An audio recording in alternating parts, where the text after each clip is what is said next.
I'm Mangino. Welcome to the Mangino Talks podcast. We talk about everything that matters to Pittsburgh, from current events to Pittsburgh history, social issues to sports, politics to practical day-to-day life, and kind of politics and practical day-to-day life intersecting here. School board members coming up with policies in order to help ensure that children have the best learning environment possible. And one of the issues that kind of keeps that from happening is not only the safety that we think about at the top of our heads, but more day-to-day, guaranteed in every school across the country is the issue of cell phone use. And a great story that I came across over the weekend: schools tackle a post-pandemic problem, how to separate students from their cell phones. And in reading this story, what's also interesting to me is the number of parents that are out there that are undermining, actively in some cases, the authority of the schools that are trying to do nothing more than create the most efficient learning environment possible for their students. And with us to talk about this very issue is Erin Vecchio. She's a school board member over at Penn Hills. They adopted a policy when it comes to cell phones, no cell phones, and not only just the words about it, but they contracted with a company called Yondr that provides pouches where the cell phone has to go into the pouch and the kid just does not have access to that phone throughout the school day. And we're going to talk about what life was like before and what life has been like since at school, with completing this now full year of school with the Yondr pouches. Erin Vecchio joining us. Erin, welcome to Mangino Talks. Thank you very much for your time. Good morning. Thanks for having me. When did you guys begin to realize that this was an issue that needed to be addressed with more than just a policy statement, that you needed to find an outside contractor that could make it possible to actually compel kids to do something that they were not naturally inclined to do? See, I've been looking at it for years. Social media has ruined kids. I'm sorry, but it has. They don't go outside anymore. They don't do anything but play on their phones and computers. So, I'm here to make sure these kids get the best education and be safe. Both things are being terribly ruined because of these cell phones. You have kids on the cell phones telling people to go fight, going to cheat. It's absolutely ridiculous. So I've been saying it for years, and I kept getting pushback by parents saying, you're going to try to make the schools into a prison. It's not a prison. We're trying to make sure your kids get the best education, and it's interfering, and somebody's got to stop it. So I kept pushing it until it happened. The superintendent at Penn Hills, Nancy Hines, says that, according to the story, that after COVID, it really got worse. Disruptions in classrooms, more cyberbullying, kids communicating back and forth, no filter whatsoever. Were you able to see the discernible difference before and after COVID? After COVID, I'm telling you, the whole world changed. Everybody got so more acceptable to doing whatever they wanted to do with no rules. So something had to change. It had to change. It absolutely got terrible. And ultimately, the decision being made to partner up with Yondr to provide a pouch where students had to put their cell phones into these pouches in order to keep from being able to use them. You just had to make it possible that they just could not, because did you decide and come to the realization that just asking for cooperation just was not going to be successful? Yes. Well, see, the year before this, we actually had a program at our middle school, which actually is working really, really well with our middle school kids. But as well as I know, middle school and high school kids are totally different. But when the middle school kids come in, they take their phones, they put them by this box in the room, and they stay there till they leave. Okay, so our tech department came up with, these Yondr things really supposed to work. Well, they work to the point where the kids learned how to break into them. And then they cut seams down the side. We have some very smart kids in this world. And they work for the kids that know how to follow rules. The kids that don't know how to follow rules found out how to get into them. Good point. But, yeah. And you were able to then contact Yondr and get an upgrade, I guess, of these pouches? Get an upgrade, yes. So we're trying those now too. But like I said, now we have kids, they're smart enough to put their phones behind belt buckles, figure out where they can, the metal detectors don't pick up on them. But now we have these new metal detectors that are coming up and finding everything. The metal detectors, on a day-to-day basis, are they more used for kids that are bringing cell phones in that they shouldn't and other low-level, non-high-risk items as compared to the higher-risk items that we think about metal detectors for, guns in school, other types of small weapons, those kinds of things? Your thoughts about that? Yeah, well, kids are smart now. I told you this. They figured out how to get if a kid wants a gun in, they're not going to take it in the front door. They're going to figure out a different way how to get it in there by sneaking in the side door or a window or something like that. These metal detectors can pick up anything. So they know this. So I'm not worried about the metal detectors missing the guns. It's the fact that somebody else is thinking a different way how to get it in there. How difficult was it to implement this, to get everybody on board? I'm guessing the teachers and the administration were the easy ones, right? Not absolutely, no. Because they were like, why should I have to do this? Why should I have to search for these things? But in the end, we're all trying to work together to make sure these kids get a great education. So we have to work as a team. It has to start at home, telling your kids, put your cell phones away until you're done. You do not need a cell phone while you're in school. And I understand with everything going on in this world with, the shootings and everything else, our teachers and our security are on top of everything. Nobody's perfect, but I'll tell you right now, Penn Hills School District, these teachers do a great job of making sure these kids are protected. Now, the big pushback. Talk about the pushback that you received from children first, the students first. The children were not as bad as the parents. Yeah, I'm telling you right now, the children were not as bad as when you just read the article in the newspaper this weekend. The kids are going, we have to admit, we're getting a better education right now because we're not allowed to use our phones. Mm-hmm. But then you still have these parents going, oh, I'm so worried about I won't be able to get a hold of my child. Every teacher has a phone in their room. They have a phone landline and they have a phone in their pocket. We also have security all over that school. And now we also start, you cannot come on to one of our Penn Hills campuses starting next year unless you check in at a front gate, because we went out and blocked gates. So you either have an appointment or you're there for a reason.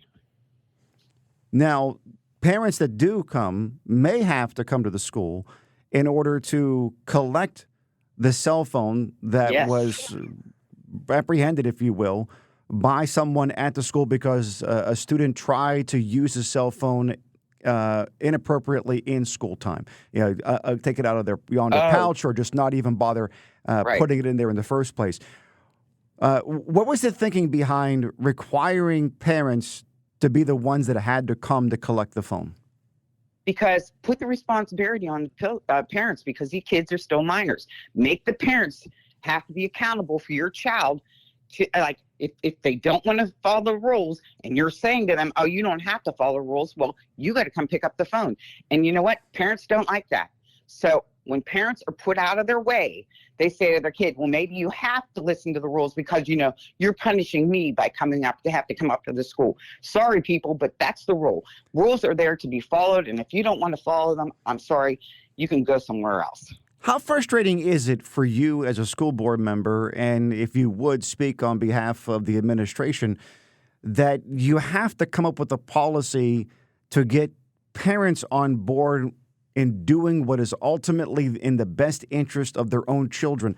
It just seems it's just crazy to me to think that you have to sell this idea to mom and dad in order to move this thing along. I mean, it's just nuts. It is nuts. I agree with you totally. How do you not tell me that your own kids are saying, oh, yeah, we're getting a better education by not, being on our cell phones, not bullying people, not doing this. How do you not see it and then say, well, you don't have to follow the rules? The rules in this world are meant to be followed. They're not meant to be broken. And I know everybody tries to, but you know what? Do what's best for your kid. try to get your kid a better education, because if these kids don't start learning in this world, because apparently we're not, because if you look at the grades around the whole world, nobody wants to learn anymore. This world is going to be screwed. Give me more on that. What do you mean by that? I'm going to tell you something. If you look at the kids today, all they want to do is be on their phones. They want to, not listen to anything that's going on in the world of education-wise. Kids are not learning right now. I don't care what town you're living in, what state you're living in. They're not learning. They're too worried about what's going on in, their cell phones, their games, how we can look better. They watch these stupid shows and see like, oh, we're going to be like this person. We're going to go, go to Hollywood and be like this. You better start looking at a book, learning from books of what happens. History is repeating itself of how people are going to be screwed over. Nobody wants to learn anymore. Nobody wants to pick up a book and educate themselves. And it's sad. So I have many a of these young 3-year-old granddaughter. Yes. She's smarter than most of the kids that I know because she's not allowed. She doesn't have a phone. The parents are making sure she gets an education. That's sad. Make sure your kid gets an education for the future of this world. We have so many intelligent kids out there wanting to learn. Show them the way. I've oftentimes argued on my shows that if you show me a failing school district, I'll show you failing parents. Yes. Your reaction to that? Yes, you got it right there. Absolutely. I agree with you 100%. When I used to come home from school, my parents used to say the first thing out of my mouth, get your homework done. Make sure your homework's done. Mm-hmm. Parents aren't even around anymore for these kids because two parents usually aren't even in, families anymore. And then most of them, everybody's working. Nobody has the time for the families anymore. And it's really sad. Right. It is very, very sad. We need to get back to taking care of our kids. And I agree with you that we are setting up an entire generation to fail. And that they're not driven to work. We don't have expectations of them to work diligently, whether it is a job for somebody else or at least work diligently in athletics, work diligently in academics, especially right now at this point. So many kids think that they too can be the next TikTok star and they'll make a living putting out videos. Right. How in your mind is that different than the kids who thought, I'll make a living playing sports? That's the same thing. It's the same thing. Everybody thinks they're going to grow up to be an Aaron Donald. No, you're not. Everybody thinks you're going to be a LeBron James. You're not. First of all, everybody needs educated to get there. Aaron Donald knew, because I know him. He knew he needed an education to get into the right schools. Just because you're a great football player, when you're done with that sport, you're done. You better have a future plan to figure out what you're doing after sports. Great point. I want to get back to the concern regarding parents. In this story that is in the Post-Gazette, once again, the story is titled Schools Tackle a Post-Pandemic Problem, How to Separate Students from Their Cell Phones, and the parents that seemingly are the ones that make it the most complicated. There's one parent, Kathy Pellegrino. She's the mother of 2 children currently at Obama Academy. And one of the things that she said here in a quote, my concern is my children's ability to reach me in an emergency, especially in light of the recent school shootings in the city and elsewhere. It would seem to me that the parents are less concerned about their children being able to reach them than their hovering mindset, that helicopter bulldozer mindset of I need to be able to reach my child when I want to reach them, even when they need me. Right. Yeah, that's the whole problem. And like when we went to school, did our parents ever call to see where we were? No, we didn't have cell phones. Right. They depended on those teachers and those people in that school to make sure those kids were getting an education. And the parents were at work. They didn't have to worry. Okay, well, I'm going to tell you something. In Penn Hills, we are doing our best to make sure everybody is safe. Nobody's perfect, but we are working hard to make sure your kids are safe. These cell phones are a distraction to safety and teaching. One of the things that I've argued, too, is that somebody needs to raise children. If parents won't do it, parents won't do it, then schools are left to do it. If parents won't teach, the proper behaviors, social etiquette, all of that, then we leave it to schools to do it. And then you have people who get outraged that schools are taking over the roles of parents. Parents are passing it off to the schools, aren't they? Yes, they are. And that's the whole problem right now. I say this all the time. These teachers are not your child's parent. You are your kid's parent. Make sure you realize that. When you send your kid to school, they're sending them there for an education. They're not there to tell them, this is how you do this and this is how you're supposed to be when you raise. That's not their job. That's the parent's job. Start being a parent to these kids.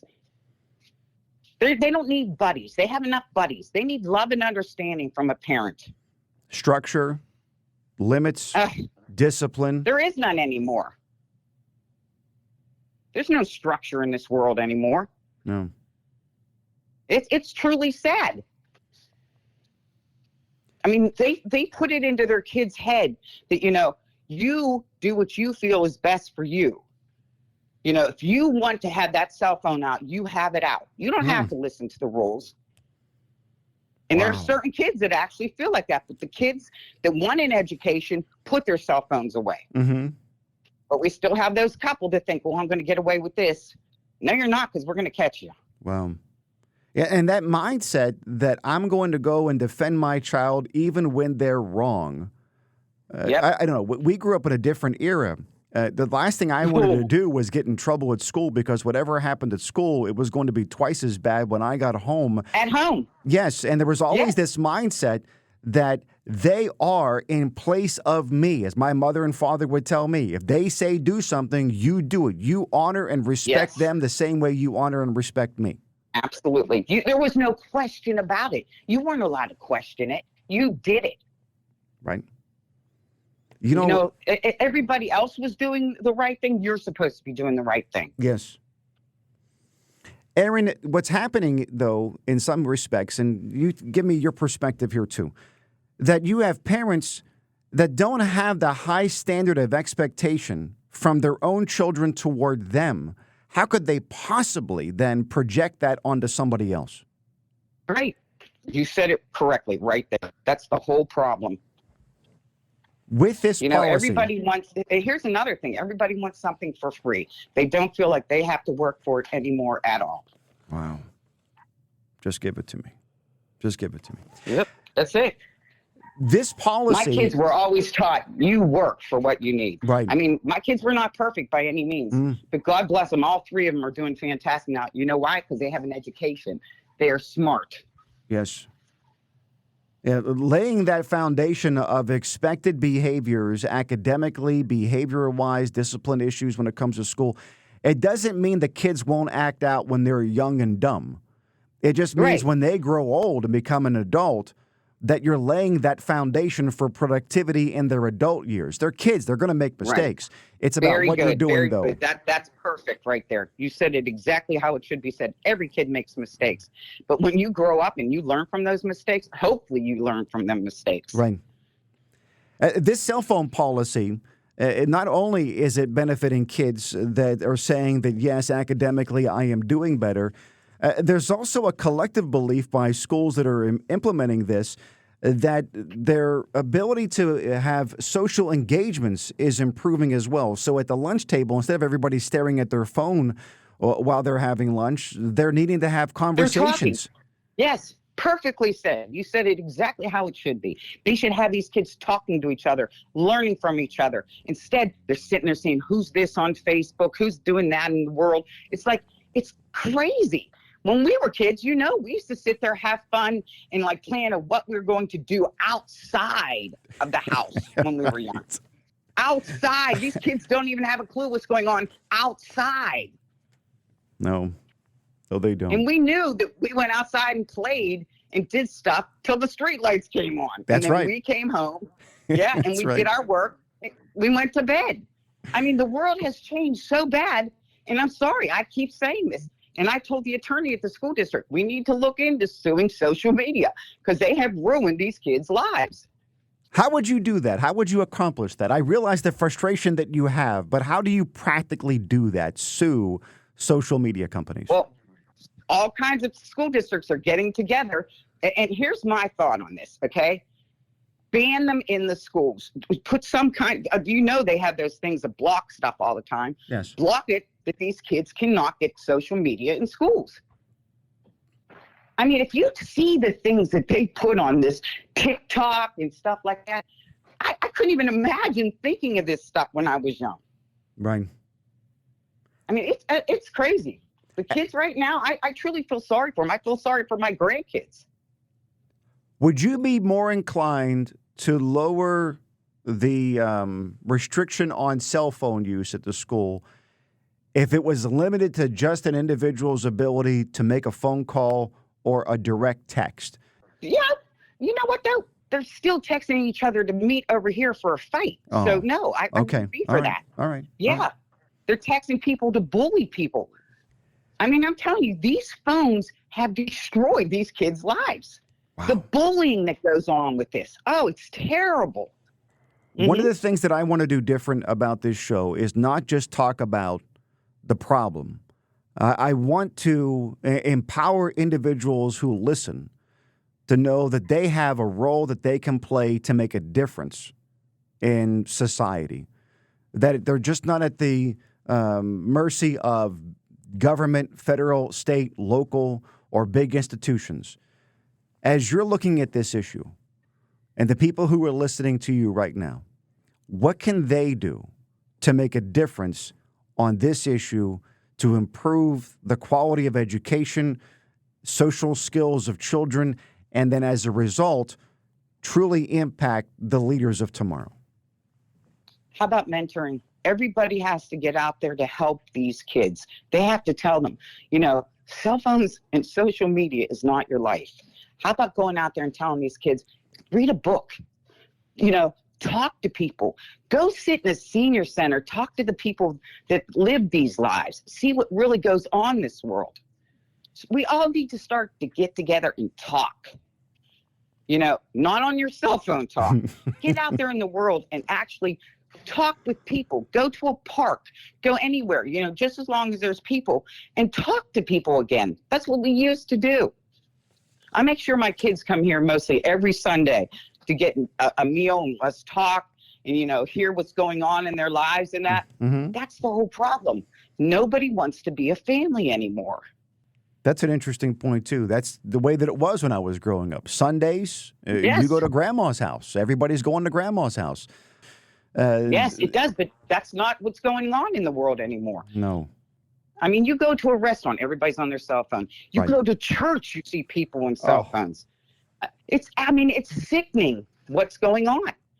Start talking to people, start realizing you're only here for a short time. Mm-hmm. You need to do what's right, and you need to follow, what's going on in the world to make it a better place. Because people have no clue what's going on in this world right now.